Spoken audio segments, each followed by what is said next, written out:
America 47వ అధ్యక్షుడిగా Donald Trump ప్రమాణ స్వీకారం చేశారు. అమెరికా ప్రభుత్వ యంత్రాంగం, ప్రపంచ దేశాల నేతలు, వ్యాపార దిగ్గజాల సమక్షంలో క్యాపిటల్ హిల్ రొటూడాలో అట్టహాసంగా సాగిన కార్యక్రమంలో ట్రంప్ రెండోసారి అధ్యక్ష బాధ్యతలు చేపట్టారు.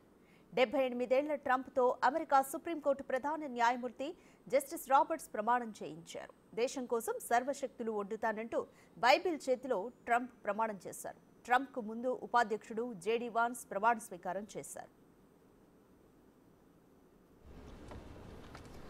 Please raise your right hand and repeat after me. I, Donald John Trump, do solemnly swear. I, Donald John Trump, do solemnly swear. That I will faithfully execute. That I will faithfully execute. The office of President of the United States. The office of President of the United States. And will, to the best of my ability. And will, to the best of my ability. Preserve, protect, and defend. Preserve, protect, and defend. The Constitution of the United States. The Constitution of the United States. So help me God. So help me God. Congratulations, Mr. President.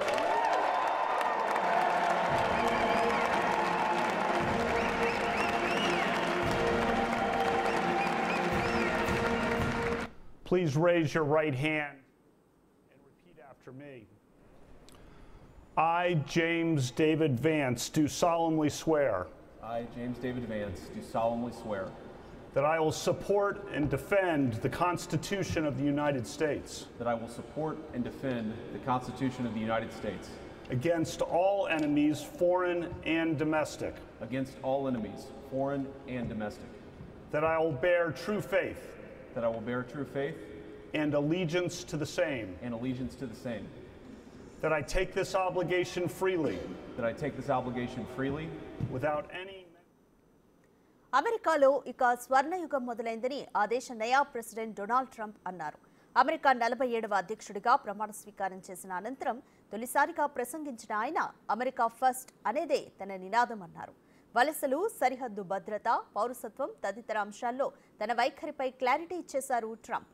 America అనేక ఆటుపోట్లను తట్టుకొని నిలబడిందని, అనేక సమస్యలను ధైర్యంగా ఎదుర్కొని నిలబడ్డామని చెప్పారు.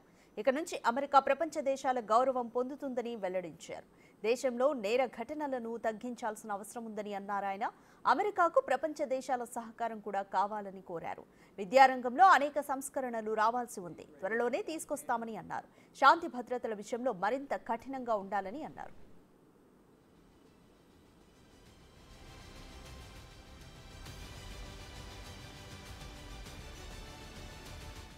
దేవుడి దయ వల్ల తుపాకీ కాల్పుల నుంచి త్రుటిలో బయటపడ్డానని అన్నారు. అమెరికా ప్రజలకు అత్యుత్తమ సేవలందించేందుకు కృషి చేస్తామని చెప్పారు. రాజ్యాంగబద్ధంగా, ప్రజాస్వామ్యబద్ధంగా పనిచేస్తామని అన్నారు. అమెరికా దక్షిణ సరిహద్దుల్లో ఎమర్జెన్సీ విధిస్తున్నట్లు తెలిపారు. అక్రమ వలసలను అరికట్టేందుకు సత్వర చర్యలు చేపడతామని, అమెరికాలో నేరగాళ్లు రాకుండా కఠిన చర్యలు చేపడతామని తెలిపారు. అమెరికా భూభాగంపై తీవ్రవాద కార్యకలాపాలు జరగకుండా చర్యలు తీసుకుంటామన్నారు. నేరాలు చేసే ముఠాలపై కఠినంగా వ్యవహరిస్తామని, రెస్టారెంట్లలో కాల్పుల ఘటనలు జరగకుండా చూస్తామని ట్రంప్ తెలిపారు.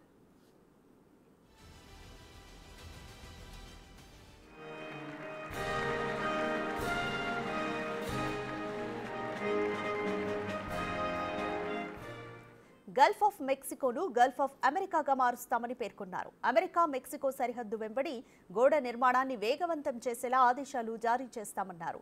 పనామా కెనాల్కు సంబంధించిన ఒప్పందాల్లో ఉల్లంఘనలు జరుగుతున్నాయని, అందువల్ల పనామా కెనాల్ను తిరిగి వెనక్కి తీసుకుంటామని ప్రకటించారు. ప్రపంచమంతటికీ అమెరికా ఎనర్జీ ఎగుమతి కావాలని, ఎలక్ట్రిక్ వాహనాల తయారీలో దేశాన్ని అగ్రస్థానంలో నిలుపుతామని తెలిపారు ట్రంప్. పర్యావరణ పరిరక్షణ దిశగా అనేక చర్యలు తీసుకుంటామని వివరించారు. అమెరికా పేరు ప్రఖ్యాతలు నిలబెట్టేందుకు ప్రజలంతా ముందుకు రావాలని అన్నారు. దేశ రక్షణ రంగాన్ని బలోపేతం చేస్తామన్నారు.